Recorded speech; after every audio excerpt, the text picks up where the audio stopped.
All right, welcome everybody to the Colorado ENP study session series for 2024-2025. We're so happy to have you here, and we appreciate you taking the time. We are bringing these study sessions to you by the Colorado 911 Resource Center, the Colorado 911 Training Standards Institute, and the Colorado 911 Program. So my name is Jennifer Kirkland. I am the State 911 Program Manager, and we also have the Colorado 911 Resource Center Director with us. So Connie, if you want to say hi, and if you have anything, words of wisdom for us. Hi, and thank you for participating. It's going to be a good session. Thanks, Connie. And as a reminder, these are live for a reason. So we want you to participate. We want you to raise your hands, ask questions, and generally be interactive. So the more participation we get, the better the study session will be. So don't be shy. I'll do my best to watch the chat as well. So you can throw your questions in chat if you want that as well, or you can raise your hand and be brave and ask your question in person and maybe even with your camera. So after we are done with this session, we will put the recording up on the Colorado 911 Resource Center website for use by anybody who needs it. So thank you for being here and live, and thank you for helping us make a great study session. So this week we're going to talk about NENA standards, and I was saying before we started the recording that this week might be a little bit of a shorter session, but next week is going to be a doozy of a session. So if we have any time left over tonight, then just know that next Thursday is going to be a much longer session. So just keep that in mind. But if you have your study guide with you, we're going to be on NENA standards, and that is 3.1 in your book. So NENA is the premier public safety industry organization for defining 911 operational and technical issues, standardizing those technical solutions, and developing operational model recommendations and guidelines. What the heck does that mean? Well, basically what that means is that NENA is the standards setting organization for 911 and public safety. And NENA produces a wide variety of documents, including standards, information documents, requirement documents, reference documents, and others. And those are capitalized because those are actually categories and names of official documentation. So a standard is different from an information document, and a requirement document is different than a standards document, and so on. And all of NENA's standards go through the ANSI review processes, and you're like, what is ANSI? And we're going to talk about that as well. So the NENA standards development process, when NENA decides that it wants to develop a standard, it goes through the ANSI development process. And what that means is that hold on, I got to switch to my book here real quick because I'm going to have a brain fart if I don't. But ANSI stands for the American National Standards Institute. So the American National Standards Institute has a process for developing a standard, an official standard, and the process is what you see on your screen.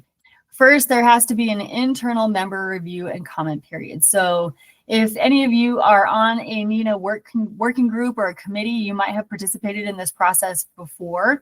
But first, that working group or committee is going to develop the document, and then it's going to circulate it in a formal way for review and comments. And that will be for a specific defined time period.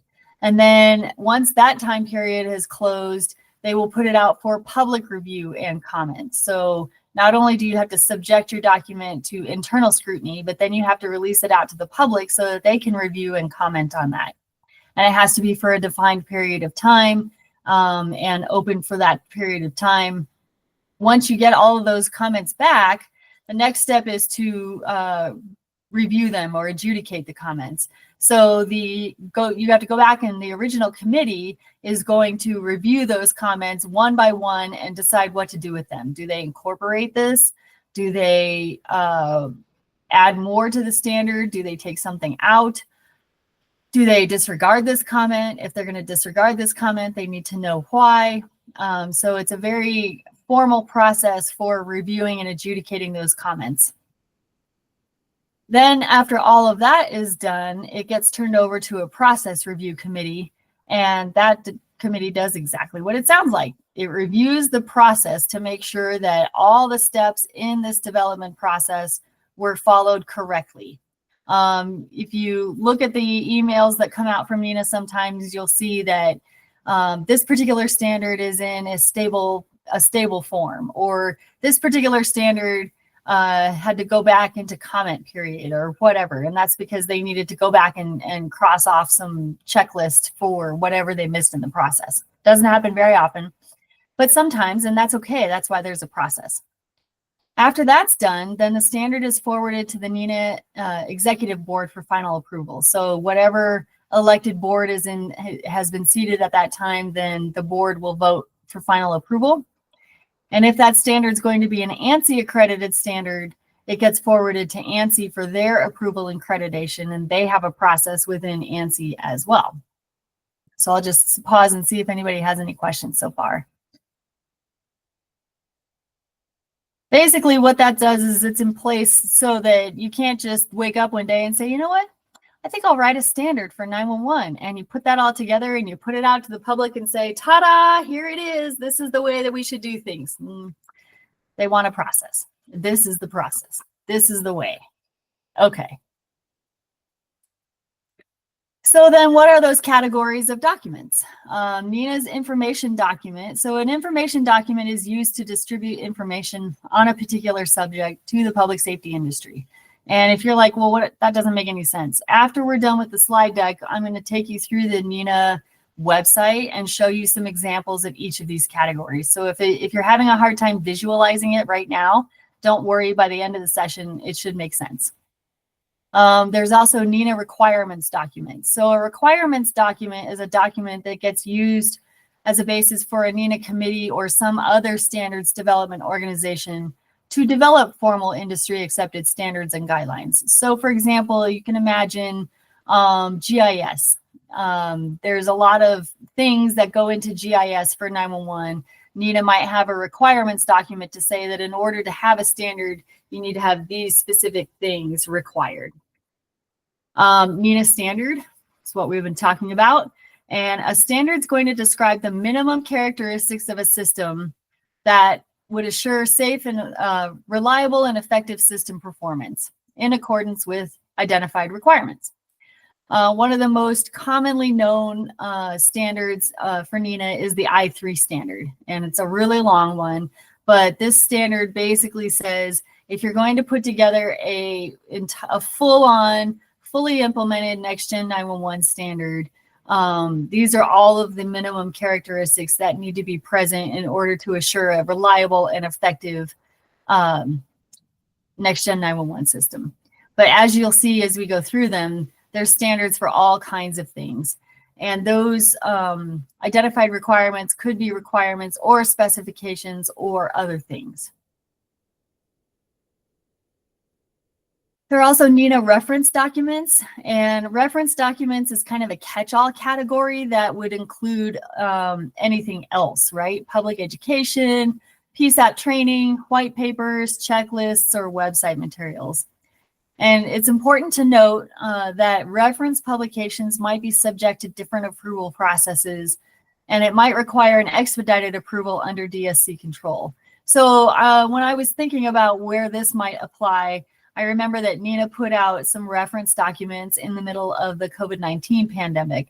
So as you can imagine, a full-on ANSI accredited standard takes a lot of time to get through that whole process that we just described. But a reference publication might need to come to light more quickly and may need to be released more quickly. So those reference publications, it's not going to be a standard. It could be a white paper. Maybe it's a checklist. Maybe it's some sort of public education material. That's going to fall under reference publications so that they can still get that out there with some assuredness of reliability, but it does not have to go through that whole long ANSI process. So I'll just wait there and see if anybody has any questions from that.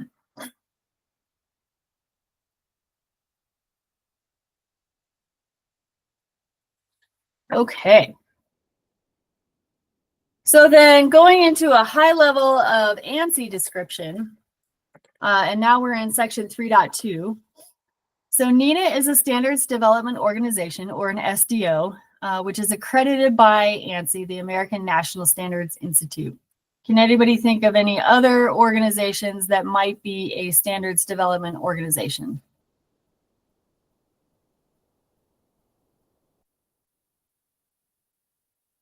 Nobody is brave enough to say. Maybe APCO? There you go. They're an example of another standards development organization. Great. Anybody else? How about like Post? Yeah, the post certifications, they might be a standards development organization. Great. So you can imagine anybody who is accredited by ANSI is going to be a standards development organization. So NENA is not the only one. But as an SDO, NENA is required to adhere to ANSI's requirements for due process. And therefore, their development process administrative document, that is NENA ADM-002, their process document meets those requirements for ANSI. So if you can just kind of wrap your head around the fact that they have a process document that describes the ANSI process that adheres to ANSI requirements to be an SDO. That's like meta upon meta level for standards. In other words, if you wanted to know how NENA's process is administered, you go to that development process administrative document. And that document itself meets ANSI standards. And so together with all of that, those procedures provide a method for the announcement of standards development work and the process required to develop standards, which can be accredited by ANSI. So not only do you have to adhere to this process, but you also have to tell everybody what you're doing. You cannot develop a standard in secret. So the ANSI accreditation it's important to note that the ANSI accreditation is for the standards development process and not the content of the standard. In other words, ANSI doesn't care what you're writing a standard about. It doesn't care if I wanted to write a standard about how to load the dishwasher. Okay, it's kind of like when you go back and you're like writing your DORs. ANSI, if I was an SDO and I said, I want to write a standard for how to properly load the dishwasher, and I'm sure somebody ANSI is going to be like, why do you care that much? But okay, we'll accredit it as long as your standard development process followed these specific rules and guidelines and so on and so forth, okay? So they're not judging the content of the standard itself. The ANSI accreditation is for the standards development process. So the requirements for due process include openness. Again, you can't develop a standard in secret. Lack of dominance. What does that mean? It means that you're committed to working together with other people who are interested in developing this standard or being involved in the process of the standard. Balance is a broad word that can cover a lot of things, but you have to have some balance in your process. You have to coordinate and harmonize in the process. Again, this is broad on purpose. You have to provide notification of standards development. So if you're getting emails from your standards development organization, a lot of them will say, hey, we're going to develop this standard, or it might be, we're revising this standard. And sometimes you might think, well, that's great. Do you need a pat on the back for everything you're doing? No, that's not what NENA is doing. It's because they have to notify their members and the members of the public that they are working on a standard. There also has to be consideration of views and objections. So remember when we were talking about comments, the comments adjudication process is there for a reason, and the comment periods are there for a reason, because in order to follow ANSI's process, you have to take into consideration views and objections. So when you're reading those comments and the comments, you might think, well, okay, that's nice. I don't really care what you think. And that might be your personal opinion, but as far as the committee goes, the committee has to consider each and every comment and decide what to do with it and how to apply it to the standard, if anything. Then there has to be a consensus vote that the standard passes the committee's approval. There has to be an appeals process. So if the committee votes to approve and somebody else wants to appeal, then there has to be an appeals process. There has to be written procedures for all of this, hence NENA's administrative document. And there has to be compliance with other normative ANSI policies and administrative procedures. So as you can imagine, there's a whole process to submit for ANSI. And that last bullet point there is a broad statement that says you have to comply with everything ANSI says you have to comply with. So are there any questions about that? And Daryl put into chat ADIS as another standards development organization.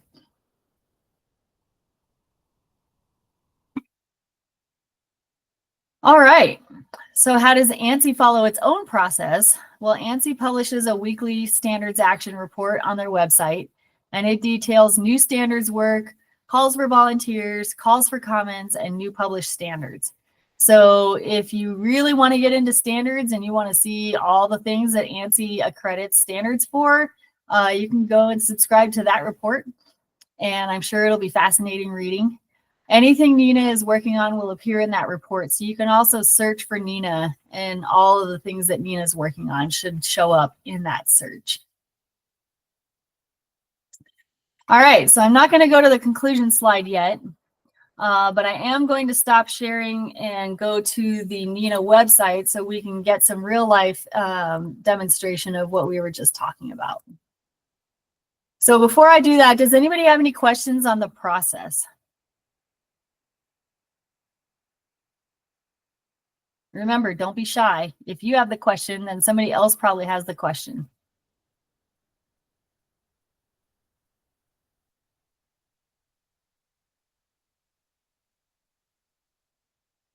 All right. So as you can see, we are on NENA's lovely, lovely website, and it is nena.org. If you want to go and look for their standards, they have it right up here in the banner. And you can go, well, first you can see all the different things that happen around the standards in the NENA website. You can volunteer, which they're always looking for volunteer. If you want to develop a standard, if I was really passionate about something in 911 and there wasn't a standard and I thought there should be, I can submit a topic for that. The NENA development group information is here, some public education tools, recruitment, public safety announcements. So if you need help with recruitment, and who doesn't, there's some resources there. Training guidelines are there, text to 911 resources, video and IP relay, mobile app developer guidelines. So if someone out there wants to develop a mobile app, there's some guidelines here. And then NENA's IPR and antitrust policy are also there as well. But we want to go to the standards and documents. So I'm going to highlight that and click into there. Okay, so on this website, you can see that basically everything we just said, they're going to explain right here about what NENA does. And then it's going to tell you how the standards and documents get produced. And they're going to ask you to join a working group here again and a committee. By the way, I highly recommend that you join a committee and a working group. It's a great way to get involved and to learn a lot about this process. So here it says all standards and documents are listed below. So they've got links to all of that, and they helpfully divide them into categories. So I'm going to get into that real quick. NENA I3 Next Generation 911 related standards and best practices. As I said, the I3 standard is long. So if you're having, and I mean no disrespect to NENA, but this is a very technical standard. So if you're having a hard time sleeping and you want to dive into the I3 standard, then I recommend that. And if you genuinely need to know what next generation 911 and how to get into that, the I3 standard is great. It's very detailed. I haven't read it cover to cover, but I recommend it as a resource for any of that. Sam, go ahead. Yeah, just as far as the ENP exam goes down the road, is there anything that pertains to I3 standards that we might benefit from reading through those I3 standards? You know, everything that has to do with ENP in the exam is going to be in your study guide. And I would prevail upon someone to go through and look through it while I'm continue teaching to see if they're specific to I3. I don't think so, because The ENP exam tends to be pretty high level, so they don't have to change it if something changes in the standard. But I challenge someone who's got a study guide to go and see if they can answer Sam's question. And if so, go ahead and raise your hand when you're ready. It's a great question. In the book specifically about standards, their only other section that we saw with standards is 321, and it talks about other resources and related information for NENA standards. And it'll point you to the NENA Master Glossary, the operational procedures for developing standards, ANSI's website, and so on and so forth. So I don't think you need to know anything specifically in any of these standards, but I'll come back and answer your question or call on anybody who is looking while I'm talking. Great question. And I really do mean, I think you should go through and at least be familiar with the I3 standard, because as you go forward and you're trying to acquire call handling equipment, or you're connecting to an EZNet, or you need to get a new recorder, or all kinds of different things that are going to be in the next Gen 911 environment, it's going to be addressed in that I3 standard, and you should know what it is so you're not relying on your vendors to educate you. You want to educate yourself. So they gathered all of the next generation 911 standards into one area as well. And then you go through and you'll see the rest of this website is actually organized here as well. So if I click on 911 core services, it's just going to jump me to all the 911 core services. So let's take a look at what a standard might look like. Let's talk about, so this is in 911 core services. So core services, as we've learned, has to do with 911 call delivery. Let's look at EIDO. How are we going to convey EIDO between next generation systems and applications? So I click on it, it opens up a new document, and what it opens up is the actual standard itself. So I'll make it bigger. Don't worry, I'm A, not going to go through every standard on this website, and B, definitely not going to read you the standards. So don't panic. But I do want to show you the different types of documents that we talked about earlier, as far as what's a standard versus a reference document versus a requirements document, and so on and so forth. So this is the NENA standard for conveyance of EIDOs between next gen 911 systems and applications. And it's going to have all kinds of information on the front page as far as what's the standard number, when did it get approved. All of this stuff, as you can see, is demonstrating that it followed the process. It got ANSI approved February 21st of 2023, and its next scheduled review date is going to be January 15th of 2026, which is next year. Holy cow. Who prepared it? It's going to have an executive overview. So if you want to know, if you're looking for something in a standard and you want to know if it's going to be in this standard, the executive overview is a great place to start. It's going to have a table of contents.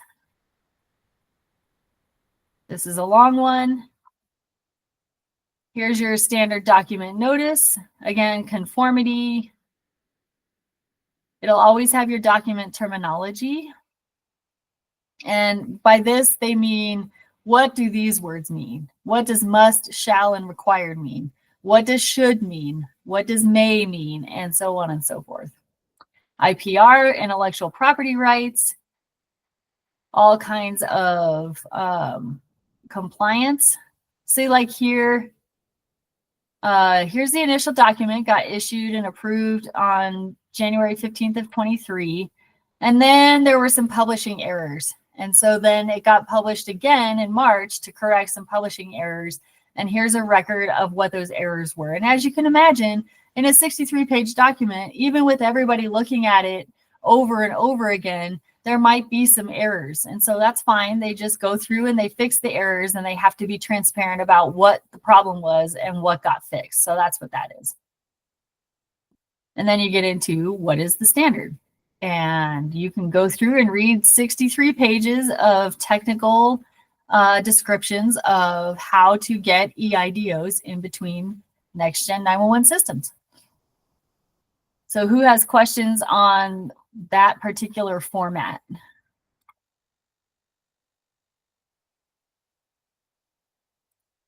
All right.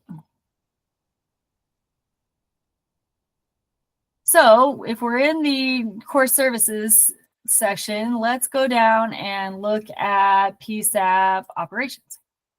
So these are all the standards that have to do with operating in a PSAP. This is pipeline standards. Let me see if I can find a requirements or a recommendation document instead of a standard.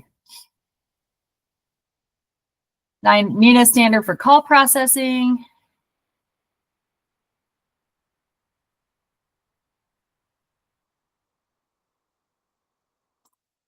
This one says TTY TDD Communications Standard Operating Procedure Model Recommendation. So this is as you can see in the abstract, a model recommendation for establishing guidelines for the operation of the equipment and call handling procedures used to provide access for persons with speech or hearing impairment. So pop quiz. Do you still have to have a TTY machine or access for TTY TDD in your PSAP? Yes or no?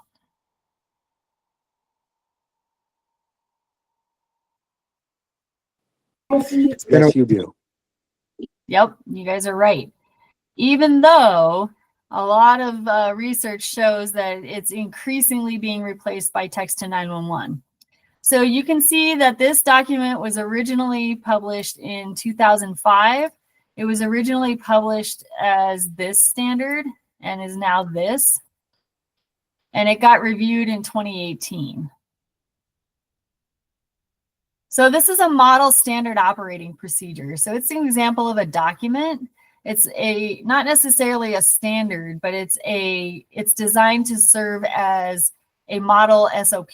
So you know how those questions go around the forums and the Facebook groups and all of that, and it says, hey, does anybody have a policy for?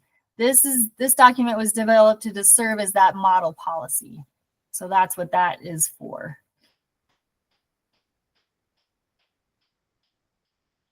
Okay. That's a document. Let's see what else we can find here. All kinds of standards. Oh, here's another example of a document. This is the PSAP Manager's Guide to GIS. And this is a NENA white paper. So it's not a standard necessarily, but it's one of those it's one of those documents that falls into that catch-all category. And it'll show you, it doesn't have a review date and it doesn't have a standard number because it's not a standard, but it is a white paper. So it's going to tell you all of these things in the table of contents, and the date is 2002. And so my guess is that maybe there's a newer document out there somewhere, maybe in this list, because 2002 was a long time ago in GIS terms.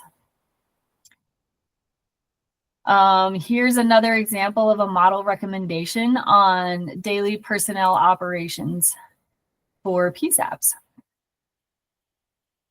So this was originally published in 2004.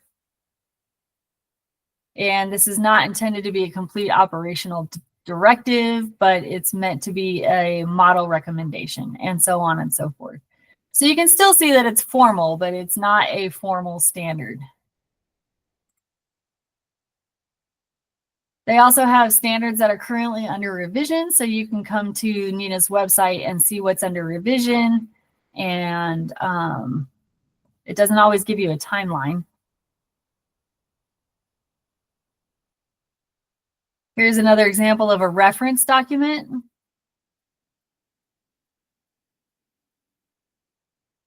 So this is a PSAP staffing guidelines report as commissioned by the NENA SWAT operations team. That sounds like fun. And the reference document is going to tell you what year. So this was put out in 2003. And it's going to talk to you about staffing and budget models in 2003. And then you can see here's another document, recommended best practices for supplemental 911 location data, and so on and so forth. So I'm going to go back up to the list and see if there's anything else we want to dive into specifically. You can go in and find NENA's documents on 911 core services, accessibility, administrative documents, agency systems, communications, data structures and management, future think, PSAP logistics. We covered PSAP operations, system security and resiliency, wellness, additional standards and resources. So everything that doesn't fit into those categories. And then you've got archives. So under additional standards, additional standards and resources, here's your TERT deployment. And it looks like automatic crash notification vehicle data set is under revision. I know the recommended minimum training guidelines for telecommunicators is under revision. So I've been working on that. And best practices for supplemental 911 location data is under that. So who has questions about how to navigate NENA's website or find a standard?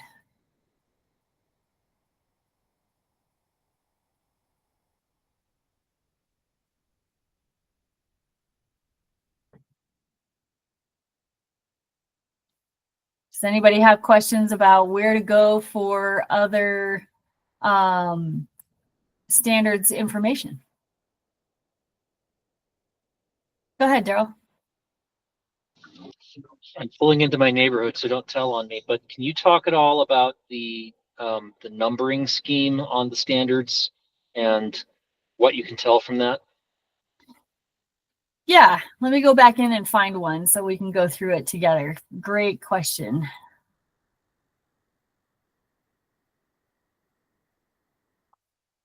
Okay. So here's an example of a joint standard. This was jointly developed by APCO International, NENA, and the Telecommunicator Emergency Response Team Organization, or TERT. So you can see here that the developer of the standards is in the standard name right there, APCO and NENA. ANS stands for ANSI. So anytime you see a standard that has ANS in it, it's going to stand for ANSI, and that means it's an ANSI accredited standard. And I might need to rely on you, Daryl, to make sure I get it right. If I am, I'm not sure if I know what the 1 and the 105 and the 2. I know the year is 2015, and I think the 2- is going to be the version number. So someone's going to have to help me out and tell me what these numbers are. That's why we have most of us on this team, because if I don't know the answer, then somebody else is going to know the answer. I bet Daryl or Michael Berry knows the answer to that. This is Daryl. I do think those are version numbers. And you might be able to find more about the number in the sort of the description of the document. This standard really helped us out because it happens to be right here. We stumbled into that one. Great. Okay, so 1 is for operations, 2 is for technical, and 3 is for training. The next item is a unique number identifying the standard itself. The next number is the addition of the standard, which increases after each revision. And then the final number is the year the standard was approved and published. I'm so glad you asked that question so we could all learn.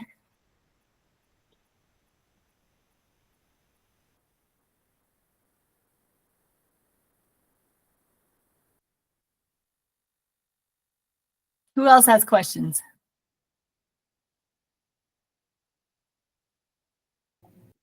Did anybody find the answer to Sam's question? I did. Go for it. So it's like a tiny little paragraph in the text to 911. What's the paragraph number? 2.15.2. EZNet/IP I3 network service interface. Wow. 2.15.2, so 2.15.2 in the ENP study group. has information about i3 network service interface. That's the only thing that requires you to know anything about i3 specifically. Is that right, Claire? Yeah. All you have to do is ask a dispatcher to find something and you will have the answer. Good job. Thank you, Claire. You're welcome. All right, who else has questions? This is fun. Go ahead, Daryl.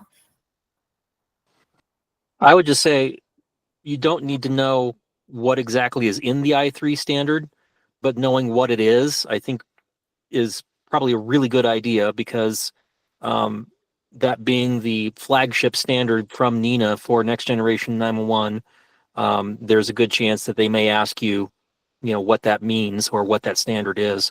And you don't have to know the number or anything, but just knowing that the i3 standard means next gen 911 and that's the next gen 911 standard, I think would be a really good idea. Good point.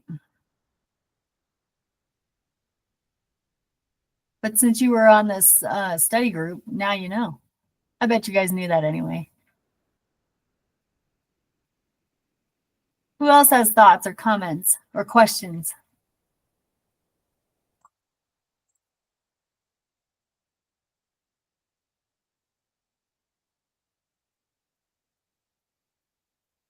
All right. Well, as I said at the beginning, this session was going to be a little bit short, but please plan next week to bring your extra time. I'm going to try and keep it within the hour and a half, but we have a lot to go over. So as always, the videos of these presentations are going to be on the Colorado 911 Resource Center.